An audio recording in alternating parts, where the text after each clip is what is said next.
Do you know how to knock? Like, you keep just showing up and it's really, like, inconvenient for me. Anyway, now that you're here at least, Comic-Con, again, is happening. Originally, I had plans to do other things, you know? Maybe the Batman suit, maybe something different. I don't know, but, you know, time flies when you're doing other things, so I have a week till Comic-Con and I don't have anything ready, so I can't really make an entire Batman suit, or really anything from scratch, so I've got a plan. It's a very smart plan because it's my plan. I'm just gonna go to an op shop, right? Gonna buy some clothes, and then I'm just gonna do a Cyberpunk cosplay.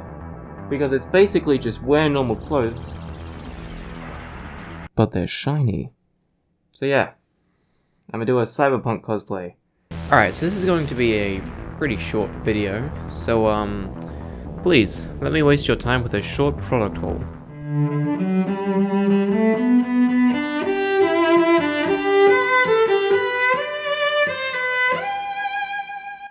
First up, we have a slightly out of focus pair of pants that are indeed slightly too tight for my body. Estimated market price, $12. Moving on to our second item, we have Security Guard Dan's winter sweater. I can see why he got rid of it. This shit's itchy as hell. $4. Next up, we have Marcus's jacket. It comes with a grand total of 7 pockets. $6. This belt. And last but not least, this lovely pleather jacket, acquired after a second visit to the op shop. Sporting broken and ripped pleather, estimated market price, $23. Now this does indeed conclude items purchased from the op shop, however, please stay tuned because there's more. In exchange for my services, I acquired these cool metal clips. Very fun, very cool. $16. From my closet, I acquired these boots. $3. This belt. That's right, I lied. This belt was not previously owned, it's brand new. Get got, you poser. $7. A variety of shiny fabrics. $23. This one is especially cool and will become a surprise tool for later. $23. Anyway, the first step is to actually make these pants fit, because I wasn't lying when I said they didn't. Simple fix though, I'm just gonna add some beautiful stretch pleather down the side of each leg. But first I have to rip the stitches, because they're in the way. Okay, this is taking way too long. There we go. Much better. Moving on to the ends that came pre-frayed, I'm just gonna cover them up with some elastic strap, because if you can't see it, it doesn't exist, right? And to finish everything off, I added this sort of like pleather holster pad thing.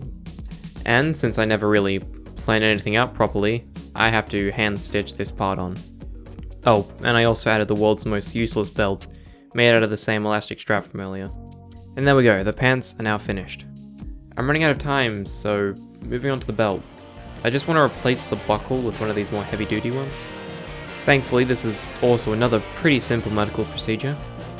Firstly, one needs to remove the major pins. Once complete, the undesirable parts can be carefully and delicately removed. After which, the new augments are then threaded and clipped into place. If the patient requests, some random strips can be added on for cool factor. Alright, so here's what everything is currently looking like. It's not too bad, but it's not very cyberpunky. Originally, I wanted to add this fabric to like the sides of the jacket, but the problem is, I've only got 24 hours left till Comic-Con, and since I do like to sleep, I'm just gonna have to pivot away from that idea. Instead, I'm just gonna quickly throw together a shitty metallic singlet using the surprise tool from earlier. To start, I just modified an old shirt pattern that I had used a while ago. That's why it's old. But after I had cut everything out and stitched it all together, it was a bit too baggy for what I wanted, so I just added a zipper down the back because this fabric has no stretch at all.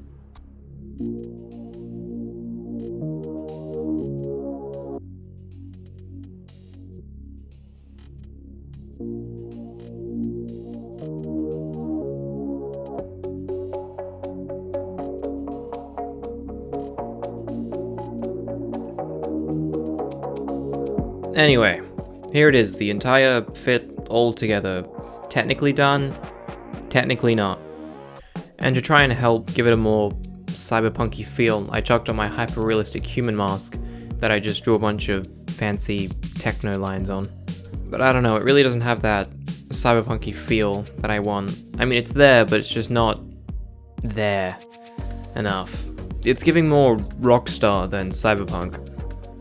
Well, anyway, I'm just gonna go as Gyro instead. Toodaloo!